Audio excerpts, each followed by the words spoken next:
You wake up at 3 a.m., heart pounding. Something was chasing you. Something was wrong. And for a few seconds, you don't know what's real.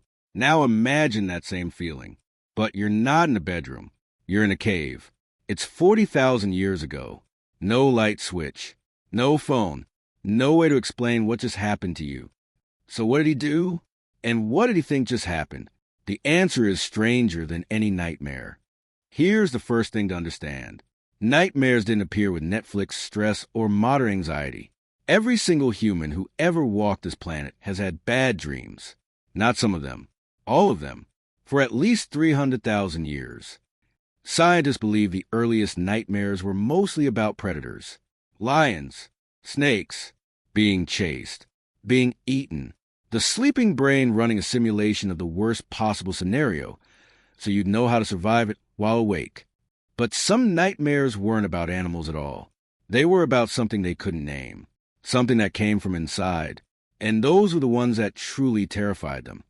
Ancient humans had no concept of REM sleep, no neuroscience, no psychology, so when they woke up terrified from a dream, there was only one explanation that made sense to them. Something entered you while you slept. You didn't choose it. You couldn't stop it.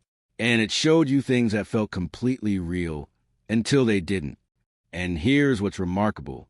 Across virtually every ancient culture ever studied, Egyptian, Mesopotamian, Greek, Chinese, Native American, African, the interpretation was identical. A spirit visited you. A demon sat on your chest. The dead returned. Different names, different continents.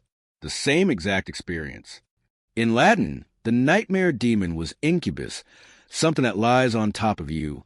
In Slavic folklore, the mare. In Japan, kanashibari. In Newfoundland, the old hag. They had no contact with each other, no shared language, but they all described the same thing pressing down on their chests in the dark.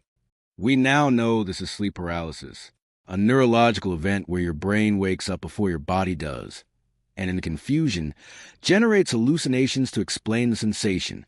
Ancient humans experienced the exact same thing. They just had no word for neurology, so they called it what it felt like, a demon. So what did you do when something entered your dreams? You didn't lie there alone with it. You went to find the one person in the tribe who understood the dream world, the shaman. Shamans were the first dream interpreters. They read your nightmare like a message, hunting for meaning in every detail. Was it a warning? A sign of illness? An ancestor trying to speak? The solutions were specific. Burn certain herbs to purify the air around the sleeper. We found residue in ancient hearths. Draw protective symbols on the body before sleep. Bury a small object near the sleeping place to trap the spirit before it could enter. This was a system tested across generations. And here's what most documentaries skip entirely. Some researchers believe that the deepest cave art, the paintings requiring crawling through tunnels in complete darkness, was connected directly to nightmare rituals. These deep spaces were deliberately chosen because they felt like the border between the waking world and the dream world. Painting the thing from your nightmare made it real.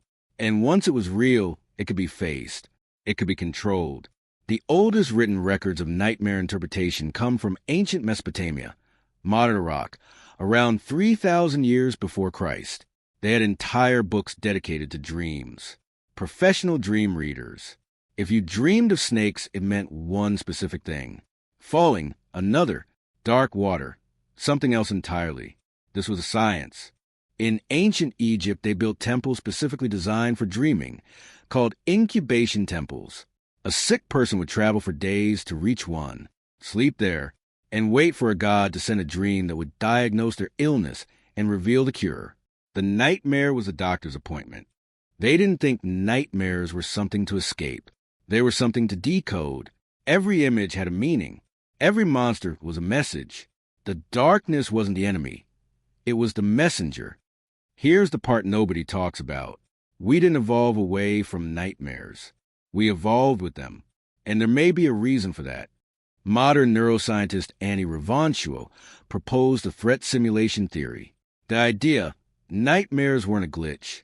They were a feature. Your sleeping brain running rehearsals for danger.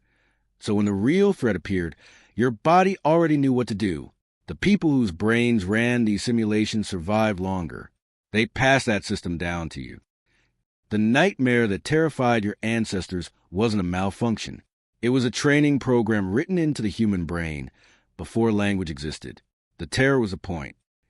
And when they described that terror to the tribe in the morning, they were doing something else too. They were creating shared stories, shared monsters, shared mythology. The first creatures in the human imagination, the demons, the things that come to dark, they didn't come from the world outside. They came from inside the sleeping mind. The next time you wake up at 3 a.m., heart pounding from something your sleeping brain invented, you're not broken. You're not sick. You're doing something humans have done for 300,000 years. You're running the program. They didn't have sleep trackers. They didn't have therapy.